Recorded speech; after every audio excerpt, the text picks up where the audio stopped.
ఇప్పుడు వివేకానంద రెడ్డి గారు ఎవరండి? ఎవరైనా రామలక్ష్మణ్లాగా ఉండేవారు. అన్నదమ్ములు వైఎస్ రాజశేఖర రెడ్డి మరి వివేకానంద రెడ్డి గారు. ఈ ప్రాంతంలో వివేకానంద రెడ్డి గారు అంటే ఎంతగా గౌరవిస్తారు. మరి కుటుంబ సభ్యులే అధికారం కోసం కుర్చీ కోసం నరికి నరికి గొడ్డల పోటుతో చేసి నరికారు. పులివెందుల ప్రజలకు అర్థం కాదా?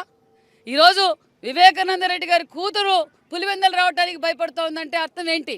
ఎంతమందిని భయభ్రాంతులు చేయాలనుకుంటున్నారు? మరి రాజశేఖర రెడ్డి గారికి తన ప్రాణం కన్నా తన కూతురు ప్రాణం, తన కూతురు అంటేనే ఇష్టం షర్మిలమ్మ. ఈరోజు షర్మిలమ్మ పరిస్థితి ఏంటి? ప్రత్యక్షంగా చూస్తున్నాం.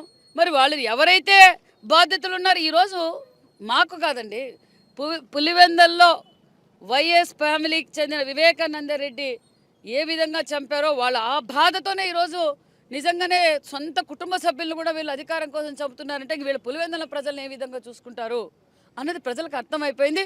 ప్రజలు ప్రజాస్వామ్యాన్ని కోరుకుంటున్నారు. మేము ప్రజాస్వామ్యబద్ధంగా ఓటేస్తాం.